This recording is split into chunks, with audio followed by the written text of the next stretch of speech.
Um rápido recado a quem nos ouve. Devido à gravação ser feita de modo online, a qualidade do áudio de nosso convidado mudou em alguns momentos, mas isso não atrapalha a compreensão do assunto discutido. Bom Singular Universal. Olá, pessoas! Começamos mais um episódio de Singular Universal. Dessa vez, falar de algo que nos atravessa completamente sem o nosso controle, mas que está fazendo parte do nosso dia a dia como psicólogos, né?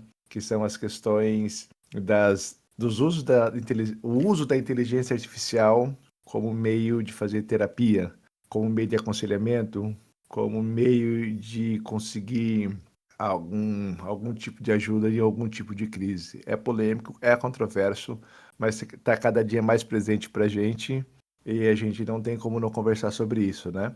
Mas antes, Thiago deu olá para nós aí, o Titi deu olá para nós. Olá, olá todo mundo que está nos ouvindo de algum modo pelo Spotify ou pelo YouTube. Hoje a gente também tem um convidado muito importante, e daí eu peço a licença para a gente fazer a apresentação dele. Ele é Dante.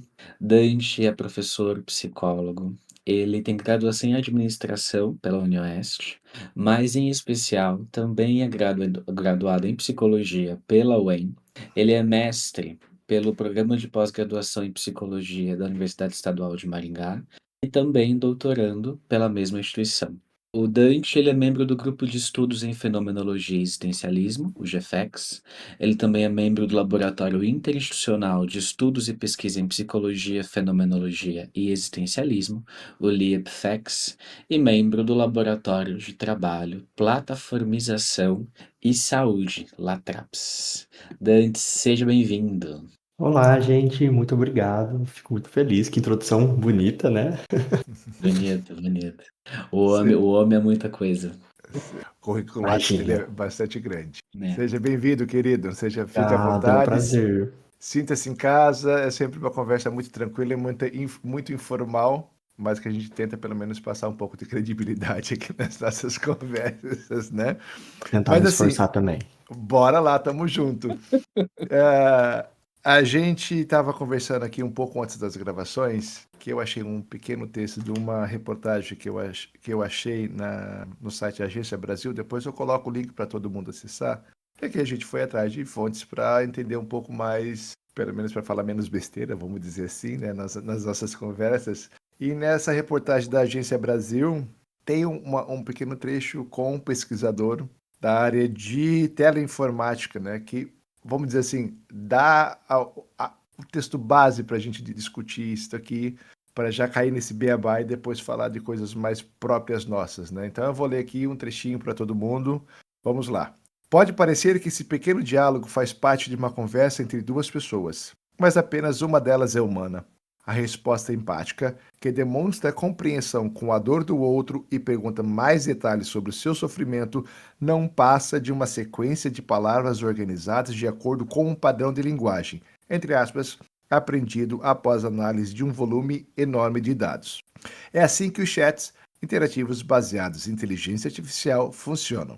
Abre aspas. Esses sistemas são cada vez mais sofisticados e treinados para reconhecer os padrões usados no dia a dia, para prever quais palavras ou frases devem vir em sequência, baseadas nas palavras anteriores. Eles não só entendem palavras, mas também conseguem captar o tom, a intenção e ajustar respostas baseadas em padrões, não em um raciocínio, explica o professor do Departamento de Engenharia de Teleinformática da Universidade Federal do Ceará, Vitor Hugo de Albuquerque. Abre aspas. Essa capacidade de capturar contextos e intenções ajuda o chatbot a gerar respostas mais naturais e contextualmente apropriadas, simulando uma conversa humana com mais precisão. Dessa forma, temos a sensação de que estamos conversando com um ser humano, mas longe disso. Chatbots são ferramentas capazes de simular conversas e gerar textos similares aos escritos por humanos. Eu deixo essa batata quente para vocês agora. Discorram! Em 5 linhas, discorram, né? Né, né. Questão de prova, quase. Quase isso, não um texto desse tamanho e discorra. Mas ah, vocês têm contato com isso? Vocês têm observado alguma coisa a esse respeito? Tem lido? Claro, aqui para o nosso programa a gente acabou entrando em maior contato com o assunto, mas como vocês têm lidado com essa algazarra de inteligência que está atravessando nossa vida em todos os sentidos? Uhum. E aí, Dante? Então, acho que dá para começar que esse tem sido o meu foco durante agora a minha pesquisa de doutorado. Iniciei há pouco tempo, então ainda sou um bebê.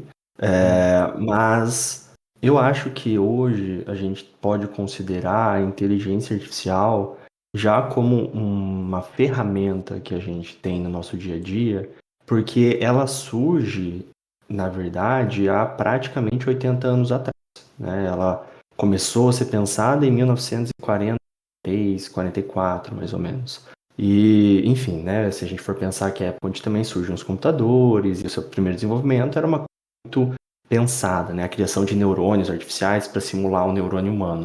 Mas a gente evoluiu, a gente não, né, foi evoluindo a tecnologia ao ponto onde hoje a gente tem acesso a inúmeros tipos de inteligência. Então, assim, não há como a gente não pensar da forma como ela nos afeta dentro da clínica, no nosso dia a dia, desde supermercado até o carro, eu que dirige sozinho, a ideia né, própria questão de foguetes, de satélites, programas, né, a própria questão da televisão, tudo isso é afetado por inúmeros tipos de inteligência.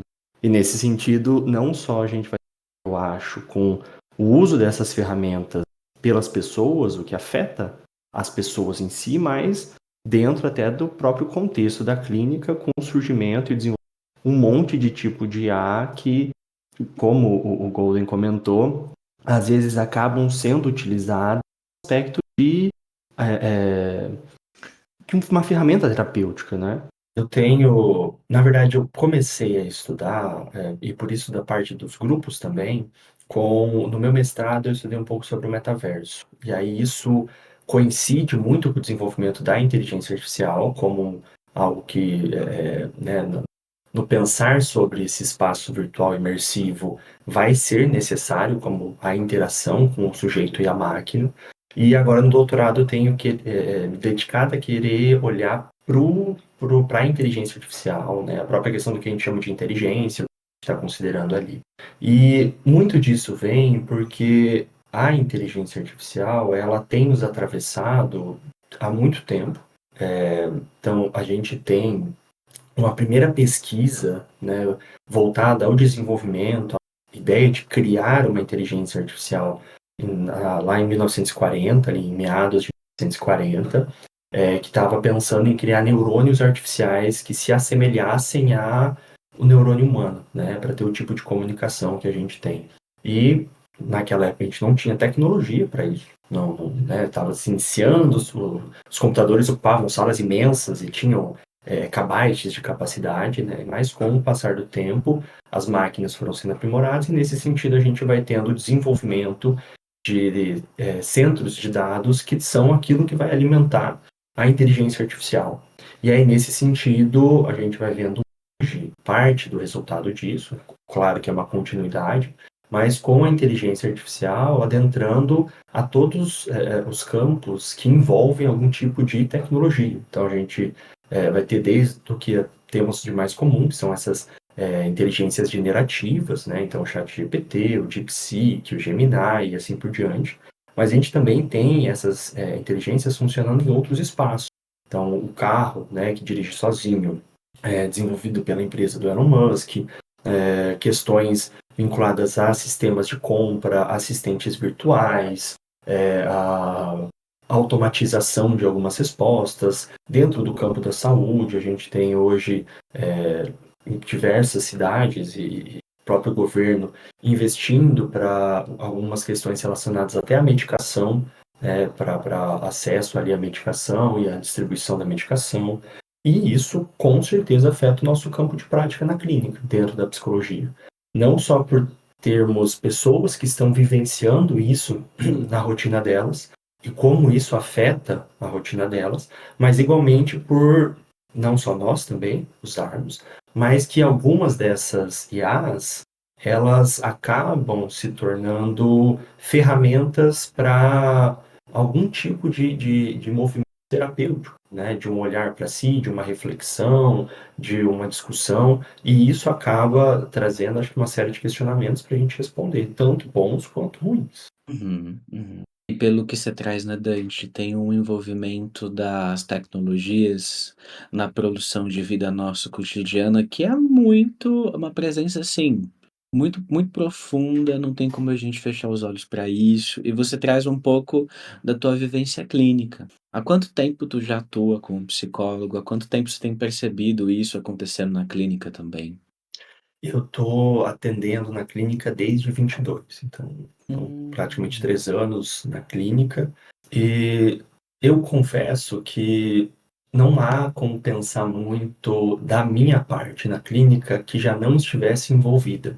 Porque acho que a pandemia também trouxe muito, não só, por exemplo, o uso, dos computadores, e aí eu digo agora computadores reunindo toda essa gama de incluindo o smartphone, coisas assim, como ferramenta para atendimento, para alcance de populações. Então, como parte daquilo que a gente utiliza no trabalho. Então, quando eu comecei a atender o próprio CFP, já tinha disponibilizado os atendimentos online como uma possibilidade, não era algo que passava por inúmeras problemáticas, né? Então já era algo comum. E, querendo ou não, também, se a gente for pensar pela pandemia, trouxe uma mudança muito grande na nossa relação com a tecnologia. Então, muitas demandas relacionadas a questões de ansiedade, comparações, dismorfias corporais, tudo isso por conta de inteligências artificiais, algoritmos, plataformas, né, desde as redes sociais a outras plataformas disponíveis, mas que, claro, vale colocar que também não são de todas negativas, porque é por meio dessas plataformas que a gente também pode alcançar pessoas que talvez não fossem conseguir ter o acesso à psicologia por conta da deslocação, do deslocamento, por conta da própria acessibilidade, pelo conhecimento também, às vezes, que não chegavam a determinados espaços. Então, acho que tem muito campo para a gente olhar. Mas para, né, voltar a isso, desde que eu comecei a atender na clínica, eu não vejo como não está em relação e sendo cutucado de alguma maneira pela tecnologia e, consequentemente, pela inteligência artificial. E Uhum. como isso tem atravessado a sua clínica diretamente com a tecnologia, Dante? Você tem observado alguma coisa? Serve para o Tiago também? Alguém já comentando sobre isso, né? Eu expando ainda mais a pergunta. Vocês dois são professores. Isso tem aparecido em sala de aula como algum tipo de discussão? Os jovens aparecem aí trazendo as novidades que a gente fica distante, né? Então, como tem sido isso, né? Você quer começar, meu querido? A gente pode se complementar. Eu acredito que, da mesma forma como você trouxe na clínica, né, de que são muitos lados para se ver esse fenômeno que se entrelaça com a vida e tal, acredito que em sala, pelo menos na minha vivência, é dos alunos fazerem perguntas para nós, nos desafiando junto à máquina. Então, a gente está lá numa aula de psicologia, ciência e profissão, e está naquele momento em que os alunos ficam se perguntando no código de ética, né? Tá, psicólogo não pode de algum modo utilizar a técnica como tortura, ou enfim, qualquer princípio fundamental, né? E daí eles nos perguntam a dúvida, já engatilhado, pronto para o chat GPT, né? Já tipo Pronto para assim, te vamos ver se derrubar. esse professor está falando de fato isso, né? Se é realmente isso. Pelo menos a grande maioria das vezes é essa. É essa a minha vivência. Como que é pra ti, Dante? Então, eu acho que tem uma pesquisadora brasileira, inclusive incrível, se chama Luciana, eu não sei se é Santaella ou Santaella, não sei Ah, da pronunciar. comunicação. Exato, e estuda linguística. Que E maravilha. ela, maravilhosa, e traz uma discussão fenomenal justamente sobre o que a gente está considerando inteligência. E eu acho que é aí onde a gente se esbarra com a problemática de questionamentos como esse. Será que o meu professor está falando a verdade ou não? Por quê? Porque a inteligência artificial, ela é um algoritmo. E um algoritmo, ele funciona, em grande parte, por estatística, é um modelo estatístico. Então, ele vai usar um Probabilístico, né, banco. Dante? Perfeito. Então, ele vai usar um banco de dados e ele vai selecionar linhas de texto as quais ele pode ou não reescrever, né, alterar, mas ele vai reunir linhas de texto para trazer uma resposta. E muitas vezes essas linhas de texto vão estar vinculadas à pergunta que a pessoa fez. Então, a busca da inteligência artificial não é responder a pergunta como uma pessoa faria, na qual ela traz uma reflexão e um apontamento por meio de leitura, por meio de discussão, por análise. Ela traz quase um copia e cola, né? Se a gente for voltar um pouco no tempo, é quase como a Wikipédia, né? As informações de Certo. lá. E fazer um copia e cola limitado, né? Porque como a gente está falando de dados probabilísticos, ele sempre vai trazer aquilo que mais tem a probabilidade de aparecer, ou seja, talvez o complemento de alguma informação àquele próprio texto de qualquer assunto que nós pegarmos, né? Quem nunca já colocou ali, por exemplo, no Gemini, fazer um deep research, né? Que é uma pesquisa mais aprofundada, e você perceber, opa, a primeira página é legal, a segunda página é legal. Opa, por que que tá repetindo isso aqui, mas de uma maneira diferente, né? É como se cada um aqui pegasse uma frase e escrevesse de forma diferente, mas ainda é o mesmo assunto, apesar de pequenos complementos, né? Perfeito. E aí, complementando até essa questão, a gente vai olhar que muitas vezes essa inteligência artificial, ela não só se repete, como ela busca sempre repetir para agradar a sua resposta. E aí, quando a gente sai de um contexto de pesquisa, né, a qual, como você colocou, existem alguns momentos onde é interessantíssimo, principalmente para correção textual e algumas buscas, mas a gente volta para o olhar clínico, as respostas que essa inteligência artificial vai dar, por mais que ela faça perguntas, muitas vezes são perguntas afirmativas para o sujeito, para provocar um bem-estar muito mais rápido. Então, é aquela coisa, é difícil você sair de uma conversa, bem entre aspas, essa conversa com uma IA, fala, nossa, eu tomei um tapa na cara, né? Como a gente costuma falar quando a gente vai na terapia. Porque ela não está ali para fazer esse processo de te instigar, porque ela te dá resposta. A função de uma inteligência artificial é te dar essa resposta, né? Então, por exemplo, a professora que eu comentei, ela vai trazer que a inteligência que a gente está se deparando é uma inteligência, mas não é uma inteligência tal qual humana. É um tipo de inteligência, ela é uma ferramenta. Ela tem um tipo de inteligência, que é uma inteligência probabilística, estatística, matemática, mas ela é uma inteligência. Mas a gente não pode confundir isso como a inteligência. E é o que muitas vezes acaba acontecendo quando a gente se depara com o uso, né, de IAs, principalmente por pessoas que estão em terapia ou que não querem que a IA resolve. Porque ela me traz uma resposta para o meu problema.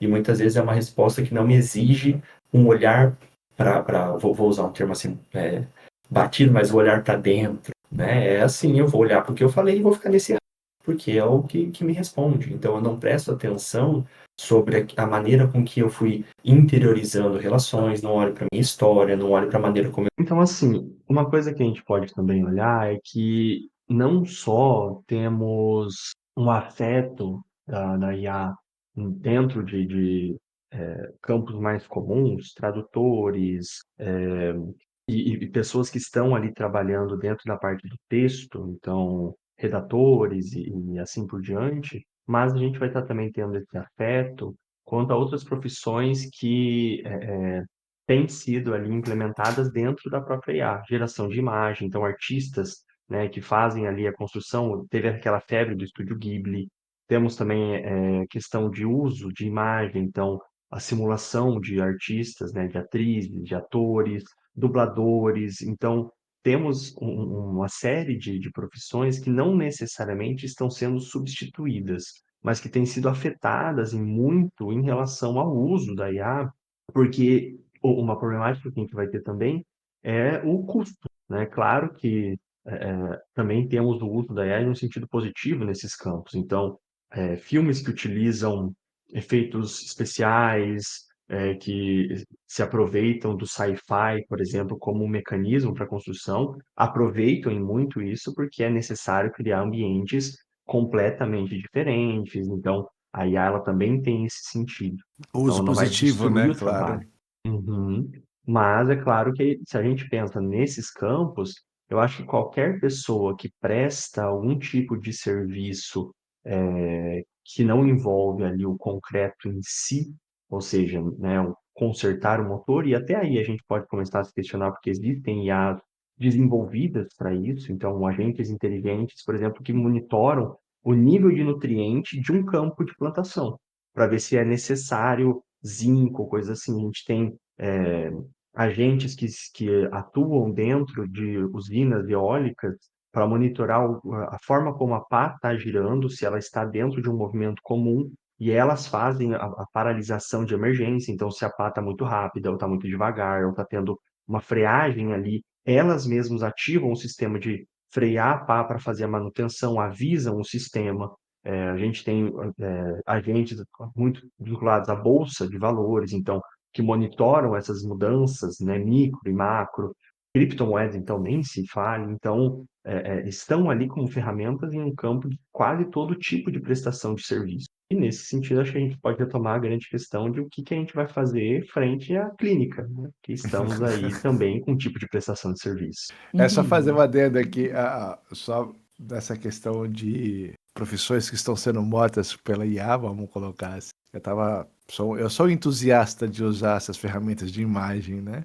Aí eu fiz algumas imagens, falei, putz, que bom que eu não sou mais. Fui fotógrafo, né? Que bom que eu não sou mais fotógrafo. Porque só se eu colocar seu rostinho de qualquer forma e pedir para fazer alguma coisa, ele vem melhorado no cenário que você quiser, voando, sentado, qualquer coisa qualquer coisa que for possível a máquina a fazer e que a gente conseguir imaginar num comando, né? Mas voltando à nossa conversa, se falando de máquinas, falando de criptomoeda, falando de tradução de texto, aí vem todas as coisas concretas, todas as coisas limitadas, todas as coisas matemáticas, quase, né? E dou o gancho de novo porque você colocou. Como que a gente faz agora na nossa clínica? Como que a gente une isso à nossa clínica? Eu sei que, por exemplo, nessa pesquisa que eu fiz hoje, o CFP, o Conselho Federal de Psicologia, está começando a se reunir também para fazer a regulamentação. Regulamentação não, as regulações a respeito da terapia com uso de inteligência artificial, né? Como que isso vai atravessar a gente diretamente? Existe um lado bom? Existe um lado ruim? Uhum. É o ruim, eu Eu acho que a gente já acho disse, né? que Eu acho que uma forma da gente pensar é justamente a palavra que você usou, Golden, enquanto a regulamentação, né? Porque eu acho que caminhar para a proibição é sempre uma luta de murro em ponto de faca, né? A gente não tem como proibir uma coisa que está sendo desenvolvida e está sendo implementada em tantos campos, né? Até porque é aquela coisa do tipo, vou colocar para vocês uma problemática da clínica, enquanto como as telas e esses algoritmos têm afetado o desenvolvimento das crianças. Uhum, E a resposta não vai ser tirar as telas das crianças completas. Por quê? Porque a tela está em todo lugar, claro. né? A depender do centro que você mora, por exemplo, pessoas que residem ali em grandes centros urbanos, você tem telas em todos os espaços, né? Você tem ali, desde os grandes telões, a telas ali dentro de metrô, dentro de pontos de ônibus, dentro do shopping, dentro de lojas. Temos dentro da escola o uso de alguns recursos, né? Acho que não sei qual que é o método que você costuma usar, Thiago, mas eu sou muito adepto do slide pela facilidade, né, e pelo tempo que me economiza em ficar escrevendo na lousa. Então, assim, temos o uso das telas de uma maneira muito positiva e que acontece no dia a dia, né? Ou, por exemplo, é muito comum hoje uma criança ali que está indo para a sua idade escolar do ensino médio, então a partir dos 14, 15, terem um celular para ter contato com a família. Onde você está, o que está fazendo, porque também traz uma certa possibilidade de comunicação que facilitem muito a nossa vida. Então, falar não use tela até você ter 18 anos, né? Zero tela, vai morar no meio do nada, escondido, com lápis e borracha só, né? Agora, isso quer dizer, então, dá tela à vontade, faz o que quer, deixa na mão? Não, eu acho que é uma regulamentação desse uso. E, nesse sentido, a gente também precisa pensar sobre essas ferramentas dentro do campo da psicologia como um espaço de regulamentação. Um exemplo também envolvendo crianças. Hoje, por conta do movimento que a gente tem com as tecnologias, muitas crianças não se interessam por jogos tradicionais, mesmo em espaços terapêuticos. Eu digo jogos enquanto uma atividade terapêutica, lúdica, dentro do espaço, né, terapêutico.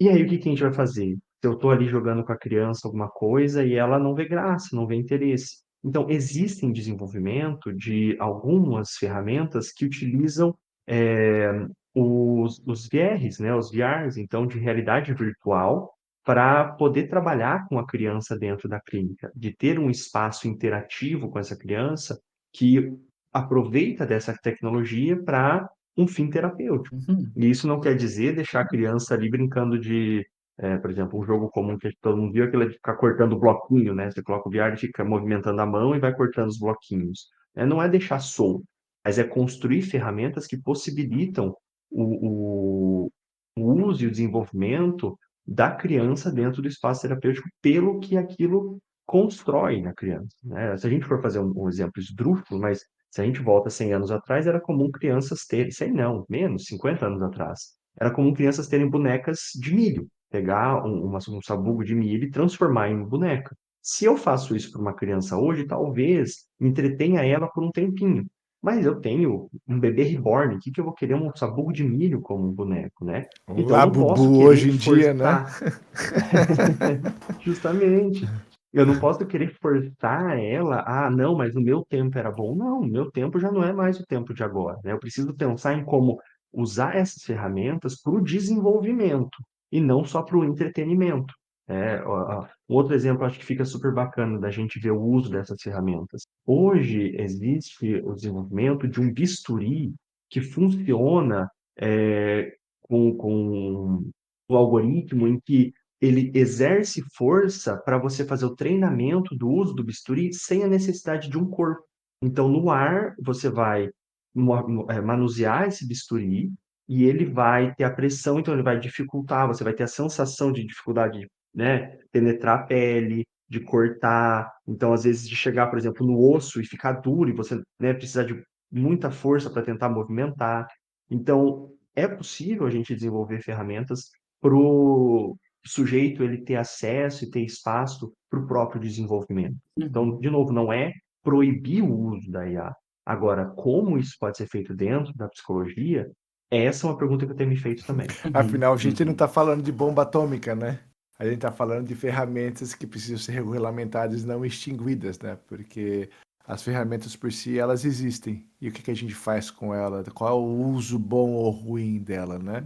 Porque eu faço esse paralelo brincando da bomba atômica ou serve para matar ou não serve para nada, vamos dizer assim. O restante não, o restante que nós estamos dizendo, tanto nesse eu faço outro paralelo com essa questão do bisturi que você deu como exemplo, como se fosse uma gamificação da situação, né? Você vai transformando isso num processo contínuo, ou das crianças também com os óculos de realidade virtual, ou seja, existem possibilidades de uso, mas ainda voltado também mais fechado, né, Dante? E Thiago também, no sentido assim, ainda são usos práticos, são usos pontuais, né? E meu medo, eu trago um pouquinho de volta para o nosso assunto principal, que é o uso da tecnologia com terapia, né? Que a gente vê assim, tanto de você está estudando, Dante, sabe melhor do que eu, né? De pessoas que se apaixonam por inteligência artificial, né? Pessoas que são levadas de uma certa forma a cometer o suicídio, né? Por uma falta de sensibilidade justamente nessa questão do uso dessas IAs. Mas eu penso, eu estava lendo e acabou me explodindo um pouco a cabeça. Pô, talvez exista realmente algumas questões utilizadas, mas ainda também a gente volta para o pontual, que é, pô, eu tô numa crise de ansiedade, eu vou acionar o ChatGPT, que seja, ele vai conversar comigo, vai me dar alguns direcionamentos do que fazer, mas também já dizer, olha, procura um profissional, porque a gente não substitui, né? Faça tal exercício, porque a gente não substitui ou volta naquela conversa probabilística que a gente estava dizendo, né? Mas também a gente pode incorrer no erro de, pô, a gente está falando de transtornos, a gente está falando de sofrimentos, né? Que se a gente, outro paralelo que eu fiz esses dias pensando no assunto, pô, talvez se a gente forçar um pouco abaixo, a gente consegue ver como se fosse um questionário da Capricho, que a gente vai acionando, vai assinalando e vai dar alguma coisa, porque aquilo é probabilístico. Não, se você respondeu 5 perguntas é tal, se você respondeu 5 As é outra coisa, né? Então eu fico, esse é o receio que bate para nossa profissão enquanto terapeutas, né? Como que a gente pode dar um baile nisso, como a gente pode se desviar nisso e também se unir a isto. Tanto para você quanto para o Thiago, né? Acho que todos trabalhamos nessa mesma perspectiva. Eu ainda tô na aposta do Dante de que se trata do limite entre o entretenimento e o desenvolvimento. Na hora que ele trouxe, né, essa ideia de que existe um viés do entretenimento que a gente precisa correr, até porque a psicologia ela não pode ser vista no mesmo lugar da performance, né? A performance da produção, acredito que não, pelo menos não. E ver a tecnologia como uma ferramenta que auxilia no desenvolvimento. Eu acho que essa é uma boa saída.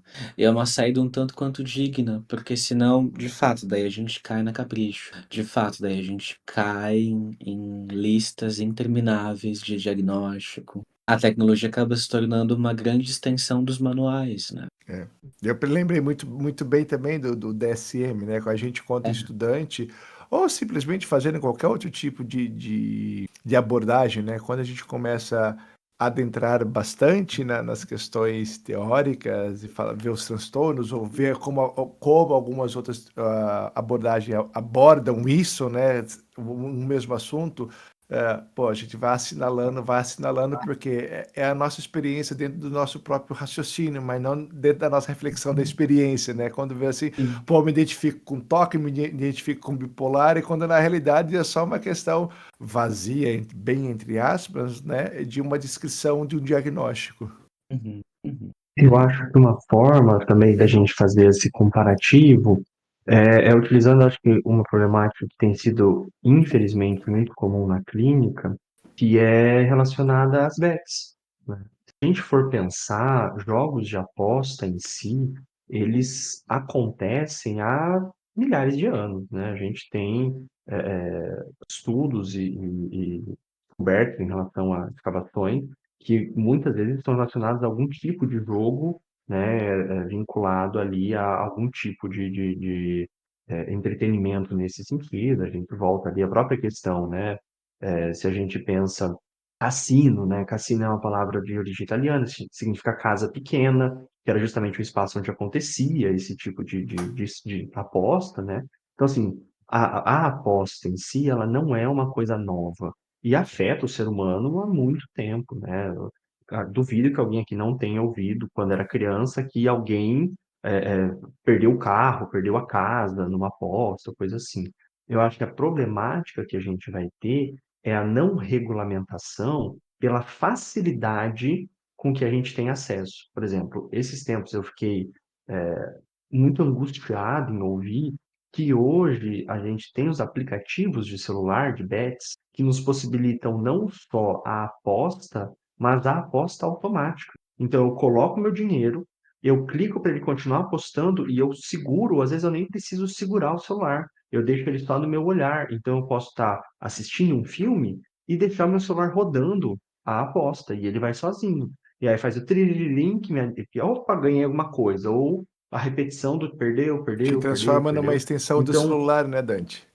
exato. Então, a problemática é isso. Não tem como eu chegar para as pessoas e falar assim, não pode, né? A gente tem N situações históricas que a gente vai voltar sobre a proibição de alguma coisa e como foi se dando pelo prazer que essa coisa gera, né? Pelo vício que ela pode acarretar, ou mesmo pelo prazer ali, sendo de alguma maneira manuseada para acontecer. Questão de álcool, a própria questão do tabaco, enfim, sempre teve alguma coisa para dar um probleminha. Mas a gente vai lá e abre espaço e fala, não, não vai. Aí faz o quê? Você regulamenta para tentar diminuir o seu consumo. Mas se a gente proíbe, né, a gente entra em outras guerras que a gente vê até hoje, que são guerras que vão continuar, porque proibir nunca vai ser a forma mais simples de resolução, principalmente dessas coisas cotidianas, né? Eu concordo muito com o Golden quanto a algumas questões que talvez fossem importantes, principalmente vinculado a essas grandes armas, mas se a gente pensa nessas situações humanas diárias, não tem como. E aí volta a questão, né?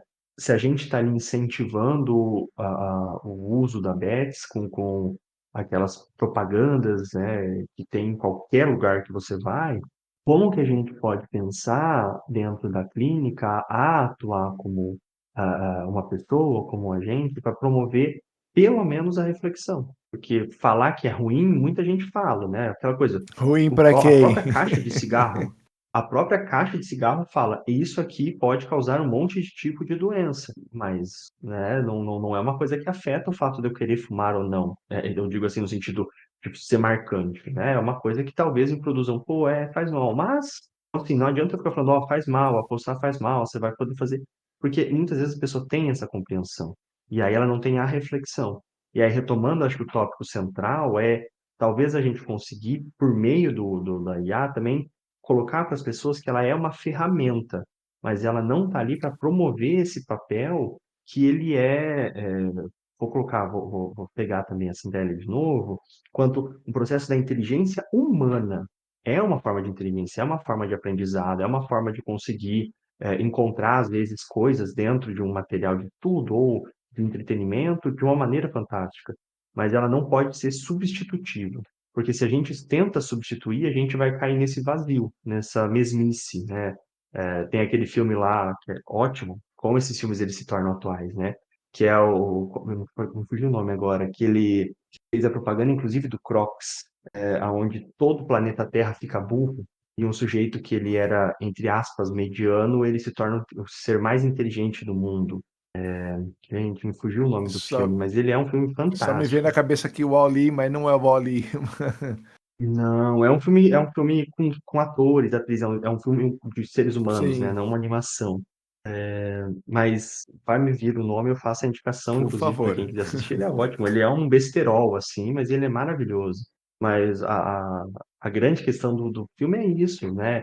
As pessoas foram se deparando com tanta comodidade. Achou, Thiago? Diga. Idiocracia?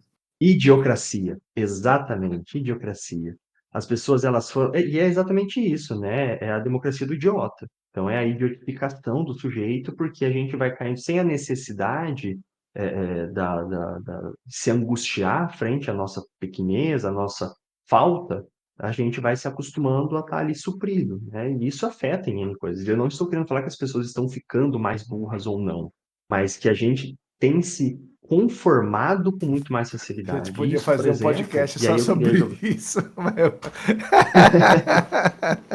Eu acho que talvez a pergunta que a gente pode se fazer é, dentro da clínica, o quanto isso nos afeta, quanto ao lidar com a angústia, a lidar com a falta, ou principalmente com a nossa frustração.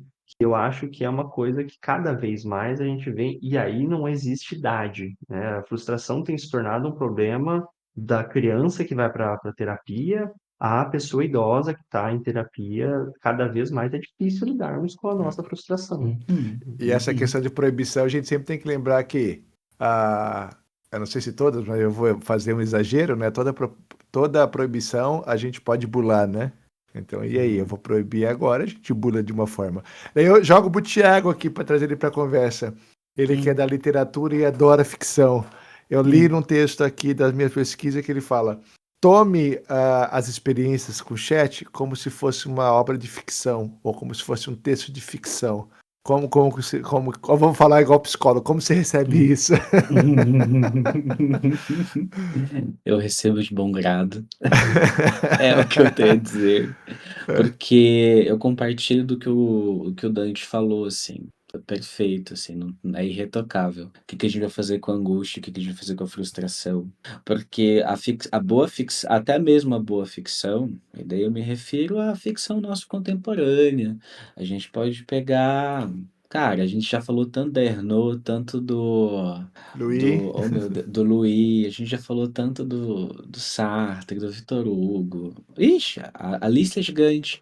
Mesmo a boa ficção, ela ainda te dá a oportunidade de se frustrar e você que lide com isso, né?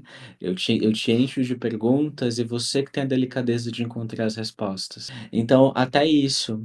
Então, isso é eu, terapia, né? e quando o Dante traz isso, eu acho que é uma excelente questão que a psicologia vai ter que responder lutando, assim. A gente vai ter, a nossa maior luta vai ser a luta reivindicando a angústia. Aí uma coisa interessante é que o chat, pegando também os ganchos do Dante, e me veio assim durante a fala, é a seguinte, né? o uso da inteligência do chat, seja qual for que você estiver utilizando, ele te oferece uma solução. Ele te oferece uma panaceia para tal assunto. Em terapia, a gente não oferece isso. Acho que esse é o grande ponto de corte aqui, né? A gente pode, no decorrer do caminho, numa terapia, encontrar uma solução, encontrar a mais adequada para uma pessoa, mas não de forma probabilística. Por mais que ela vá responder, vamos supor, tem profissionais que trabalham com avaliação diagnóstica e assim por diante, mas é em cima também da conversa, é em cima também de um diagnóstico muito maior do que simples um papel frio, né? Então, acho que é esse grande corte, né?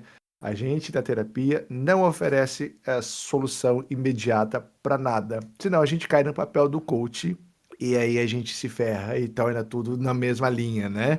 E por fim, para a gente ir finalizando, que a gente já está quase na hora das nossas dicas, eu vejo aqui, eu acho que inclusive foi uma conselheira do Conselho Federal que falou assim, que é um bom sinal que as pessoas estão procurando o ChatGPT para conversar sobre saúde mental, sobre sua saúde mental, demonstra um aumento. Mas daí hoje eu sou hoje para mim é o dia dos paralelos, né? Aí eu faço paralelo no seguinte, então tá, então se é isso, eu poderia então dizer que em razão das altas vendas de livro de autoajuda, eu também estou preocupado com minha saúde mental, porque eu tô querendo achar alguma solução para mim, porque se nós estamos partindo de que o ChatGPT não só dá solução, e livro de autoajuda, ou de coach, ou qualquer coisa do tipo, também vai nesse mesmo caminho. E aí? Uhum. Eu acho, e se vocês me permitem emprestar o nome que vocês deram para o podcast, que é maravilhoso, mas eu acho que a problemática que a gente vai entrar, Golden, é de que esses espaços, desde as inteligências artificiais voltadas a esse processo, eu digo aí as mais específicas mesmo, algum tipo de processo de questionamento, com algum fundo de busca terapêutica, e esses livros de autoajuda, eles sempre vão trabalhar num sentido exclusivamente universal. Então, eles sempre vão olhar para um sujeito comum, como se o que eu apresento, as minhas dificuldades, elas fossem uma coisa do tipo ansiedade, né? E aí eu tomo a ansiedade como essa questão universal, muitas vezes vinculada ao DSM, e eu esqueço do singular. Eu esqueço de como isso afeta o sujeito. E é essa problemática que eu concordo com você, que daí a gente perde o sujeito, que é o mais importante, e a gente entra com aquela ideia bem iluminista, né, do homem comum, e aí inclusive com o homem com H mesmo, né, para a ideia de que é o homem, não a figura humana que tem gêneros diversos. Então, a gente vai categorizando um sujeito universalzinho que é o que sofre todos esses problemas e a gente esquece da experiência, a gente esquece da história, a gente esquece do sujeito. Então, eu acho que esses livros, as próprias inteligências artificiais, elas têm uma utilidade enquanto olhar para esse aspecto universal. Só que sem esse movimento para o singular, sem para olhar para a própria história, para a forma como eu construo isso, a gente perde toda a razão do que eu considero terapêutico, né? Por exemplo, eu posso perguntar para vocês o que vocês sentem quando vocês estão ansiosos, e provavelmente cada um aqui sente uma coisa diferente. Se eu falo para vocês palpitação, pô, eu também sinto palpitação, mas como que é a sua palpitação? Sabe, uma vez eu me deparei, eu vou te usar agora, Vai, Golden, vai também lá, como vai lá. paralelo aqui, só para. Uma vez teve um colega meu que eu achei fantástico, que ele me falou que ele sente fome, e a gente aprende que a fome é no estômago, a gente mostra, ele fala que ele sente fome na garganta. Ele sente vontade, quando ele está com vontade de comer, ele quer engolir. Então ele sente fome na garganta. Interessante. Porque quando a gente aprende alguma coisa, a gente aprende pelo ensino. É comum, quando somos crianças, né, as figuras que estão ali cuidando da gente, sinalizar. Então, eles mostram, né, na barriguinha a fome. Então, a gente vai entendendo, fome é na barriga, fome é na barriga. Mas o nosso trato gastrointestinal começa na garganta. Então, assim, a fome não é necessariamente na barriga, né? E nesse sentido, a gente também tem que olhar que a forma como cada um interioriza essa relação é muito singular. Por mais que eu diga para vocês, onde você sente fome, você sinaliza na barriga, se eu peço para você me explicar como que é essa sensação, ela é só sua. Então, é esse o movimento importante e que foge a esses espaços, que universalizam o sujeito como uma coisa comum. A, Não sei se eu a gente é respondi fome, né? alguma coisa, eu só Não, piorei. A gente é perfeito. fome e cada um sente onde sente, né? Perfeito, Dante. É isso Exatamente. aí, é isso aí. Você literalmente descreveu o movimento dialético do singular e universal em alguns segundos. É isso aí, Daí, perfeito. e é interessante, você falando de ansiedade, né? Tua ansiedade, você tomou muito café 5 minutos atrás que tá com palpitação, né? Daí a gente começa a fazer todas as brincadeiras de como o Thiago mesmo tá dizendo, dialética ali, pra gente descobrir esse sujeito nesse imiscuído nesse universal, né? Gente, conversa tá ótima, mas vamos para nossas diquinhas marotas. Manda aí para nós, Vamos. Thiago, o que você manda de diquinha para nós hoje? A minha dica, inspirado na nossa conversa, seria o Metamorfoses do vídeo, onde tem lá nosso querido mito maravilhoso do Narciso e da Eco, para a gente discutir um pouquinho sobre essas relações, também inspirado naquilo que o Dante provocou a gente aqui hoje. E a gente já falou do Her, o filme Her, já falamos dele em algum outro episódio. En passant. Eu acho que sim, mas vale muito a pena, acredito que esse filme para a gente conversar sobre tecnologias, amores. E Maravilhoso. você? Eu vou passar pro Dante. Dante, faça para nós se você tiver alguma diquinha marota de cultura, livro, filme, qualquer coisa do tipo. Talvez o Diocracia, que você já Aí, falou para nós. acho que é um bom filme se alguém quer dar uma risada, assim, bem tranquilo, é um filme, perdão, levíssimo, então é muito divertido. E se eu puder dar uma dica, eu não diria para necessariamente um livro em si, mas eu tenho, até por um carinho do Thiago que veio, me dedicado muito à leitura agora da Conceição Evaristo. E ela trabalha com uma coisa que vocês falaram que eu acho maravilhosa, que é a narrativa ficcional. Ela ficciona pessoas, né? E eu acho que pegar essas possibilidades, então, se deparar com um sujeito que não existe, mas que ele passa a existir pela narrativa, nos faz nos olhar de uma maneira muito distinta. Então, eu vou indicar um livro que eu ganhei de presente do Thiago, que é Olhos d'Água. Fantástico, incrível esse livro, e que nos coloca num lugar, claro que de maneira diferente, a depender de onde a gente está, mas a olhar para realidades que nos torna questionar um pouco da nossa experiência. Então, leiam ficção. Acho que a ficção, uma boa ficção, ela é sempre muito bem-vinda. A gente tem isso Maravilhoso. de falar, leio literatura, né? Porque É, é muito necessário. Eu faço é. só um adendo aqui, eu faço parte de um grupo reflexivo para homens, né? E a gente fica muito no duro, no duro, no duro, no duro. Gente, vamos ler literatura que dá uma suavizada, né, na nossa vida, mas também nos dá, não é contexto, eu não vou dizer contexto, mas nos dá bagagem para gente se olhar. Isso é muito importante, né?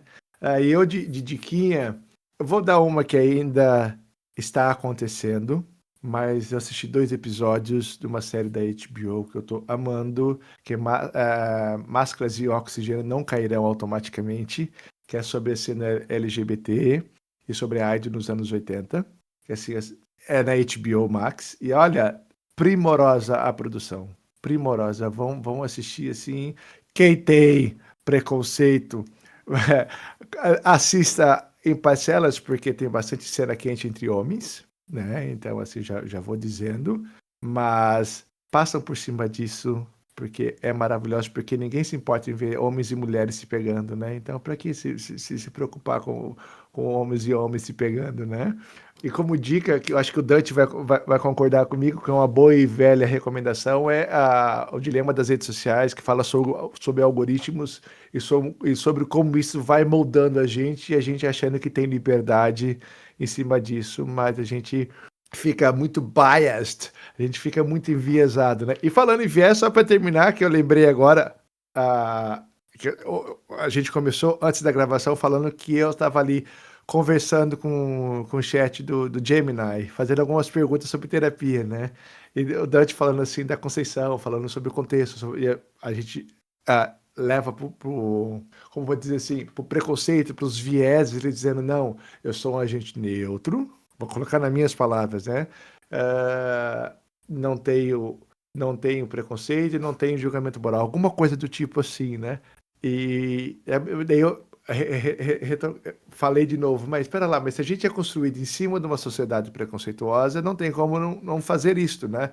Não, mas o pessoal que do Google, que no caso Gemini é do Google, tá ali sempre cuidando para mudar essas diretrizes para que não haja esse tipo de vieses. Eu fico, será? Eu que não vou me meter e tentar fazer isso não, porque eu não quero sair chorando pelo lado negativo da situação. Mas é isso, gente. Foi uma ótima conversa.